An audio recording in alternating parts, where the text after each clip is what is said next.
Melati kuntum tumbuh melata, sayang merubah di pohon cemara. Lafaz basmalah, pemula kata, saya sembah pembuka bicara.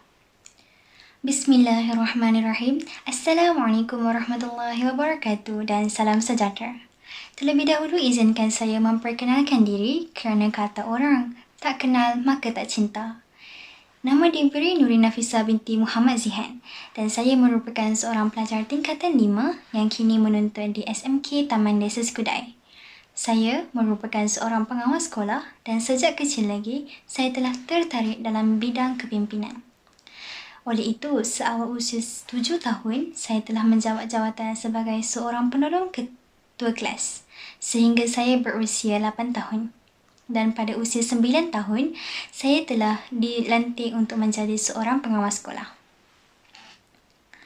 Masuk ke alam sekolah menengah, saya meneruskan perjalanan saya sebagai seorang pengawas sekolah sehingga ke hari ini. Saya percaya keterlibatan saya dalam bidang kepimpinan ini dapat membentuk disiplin dan jati diri dan menyiapkan saya secara fizikal dan mental untuk menghadapi liku-liku kehidupan yang lebih mencabar pada masa akan datang. Sidang penonton sekalian, seorang ulama Nusantara bernama Buya Hamka pernah berkata, membaca buku-buku yang baik bererti memberi makanan rohani yang baik. Mutiara kata tersebut telah menyuntik semangat membaca dan telah mendorong saya untuk menerapkan amalan membaca dalam kehidupan seharian. Oleh itu, pada hari ini, saya ingin berkongsi kepada anda semua tentang sebuah buku yang telah menjadi kegemaran saya pada setiap masa. Buku tersebut bertajuk Sultan Muhammad Al-Fatih Penakluk Kota Konstantinopel karya Abdul Latif Talib. Buku ini diterbitkan pada tahun 2008 dan diulang cetak sehingga tahun 2018.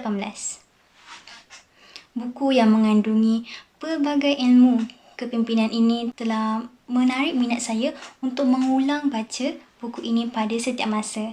Saya yakin di kalangan para penonton mesti ramai yang telah mengenali gerangan Abdul Latif Talib. Beliau merupakan seorang penulis profesional yang terkenal dengan karya-karya novel Islamnya di bawah siri novel sejarah Islam.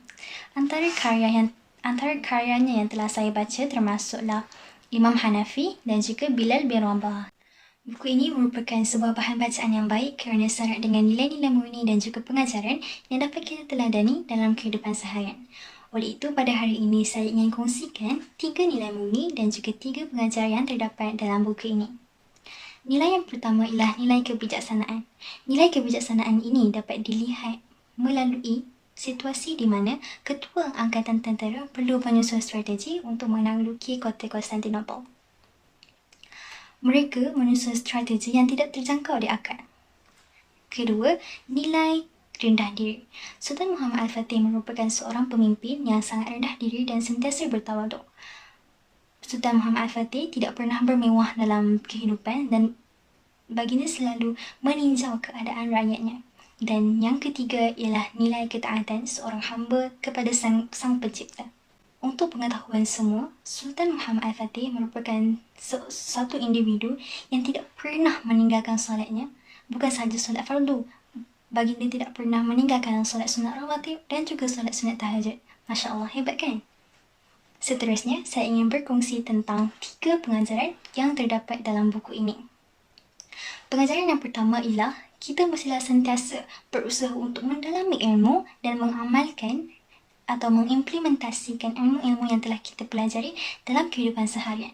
Kita perlu gunakan ilmu yang kita ada. Yang kedua ialah kita mestilah bijak dalam membuat keputusan, terutamanya ketika menentang musuh.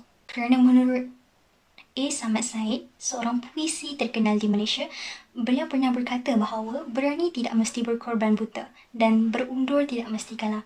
Oleh itu, seseorang perlulah bijak dalam membuat keputusan, terutamanya semasa berhadapan dengan musuh, tak kira dalam peperangan maupun dalam kehidupan seharian.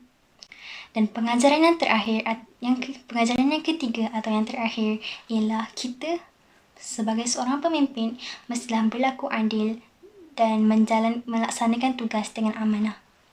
Kerana keadilan merupakan kunci kepada kemakmuran dan kejayaan. Sekian sahaja daripada saya. Terima kasih.